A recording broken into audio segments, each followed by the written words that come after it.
actually is we are a non-profit organization that is primarily youth-led, and we are designed to encourage young people to speak up about problems that they care about and provide long-lasting solutions for them.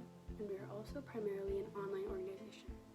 YAP noticed youth activists having burnout from post-COVID school and personal life, which caused a great risk to the effectiveness of their activism. And so YAP is incorporating mental health interventions to help decrease burnout and increase the effectiveness of their activism. That being said, today I just kind of wanted to talk about two common mental illnesses that BIPOC youth activists face, those two being anxiety and depression.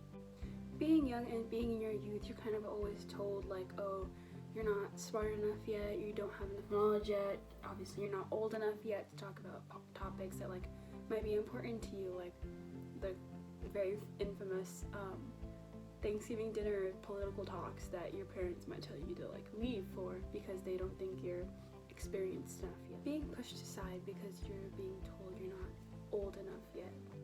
That's very damaging towards us because from a very young age you're being told that your words aren't good enough, and that can easily lead to anxiety and depression.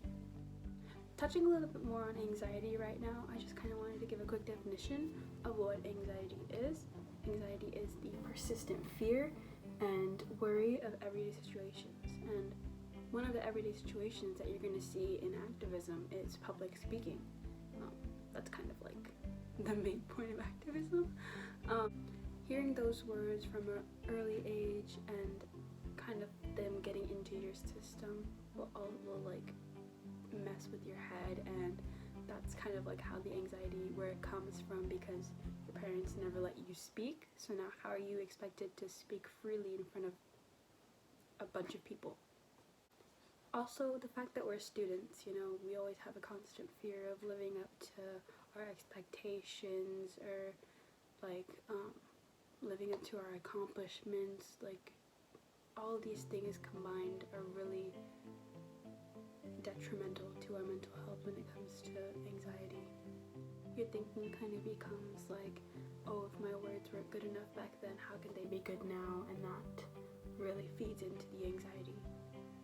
Moving on to depression, it's also very common because, first of all, to be an activist, you have to have a true passion for the cause you're fighting towards or against or whatever, or you have to have a true drive, you have to have a connection to it, and when you have that kind of connection to the cause, it's very easy to rope your whole self into it, and it's, I'm not saying that that's a bad thing, but in some situations, like, if it goes bad, then you're very easy to blame yourself, like, oh, I messed up, I'm not meant to do this anymore, and that really weighs on you. Because when you're young, you're kind of just starting to figure everything out, where you want to go to college, who you want to be, what you want to do in your life, and it's really, well, you're already trying to balance all of that, and then trying to find a balance in between, you know, your worth and then your work.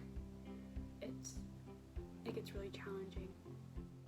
Activism can be very overwhelming, but it can also be very empowering.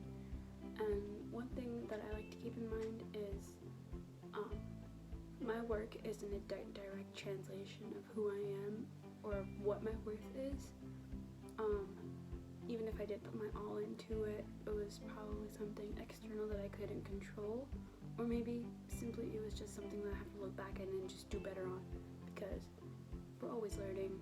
Activism isn't a straight road that we can just ease by. We're always learning about new things. We're always trying to fix something, improve ourselves to be better, and that's okay. There's so much more to you than there is in your activism. It might be a part of you, yes, but there is more to you than that part. The number one thing you don't want to do is blame yourself. Especially being BIPOC, we have like a history of being shut down whenever we want to talk about something. Unlike our white people, they get to say things and they get to have actual change that might not be beneficial for everyone, but because they're white, they have that privilege. Well, we are just kind of here repeating the same things that we've been saying for the longest time and not having any change. BIPOC youth is probably the lowest of the low that I listen to because, number one, we're BIPOC, we're colored. Number two, we're young. They don't think we know anything. That's also why anxiety and depression is one of the biggest mental disorders in the BIPOC activist youth, because we fear that, you know, if we go out and speak our mind, that they're just going to automatically shut us down, and that holds us back from actually doing what we want to do. But one thing we do have to our advantage is the big community of colored people that we're always going to have, whether that be your family, your neighborhood community, whatever, wherever you are. If you have that community, you know, that can be a great way to help cope, because, you know, you're always going to have them. Even if your things don't go well, you always have a support system that will be fighting for the same things as you. Also, you know, coping spiritually, whether you're Christian, Muslim, Jewish, whatever, religion is a big part of the BIPOC community, and that definitely helps. When those elders tell you that you're not experienced enough, you don't have enough knowledge, it's actually very false, because they're speaking from their experience and when they were in their youth, where they didn't have like the world at their fingertips.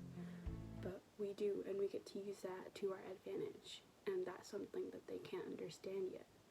But it's a great way to show them up, because they might think you're uneducated, but in actuality you are, because we have social media, we have Google, we can look up whatever we want at the point of our finger. I hope you guys enjoyed this video. If you did, please make sure to subscribe down below.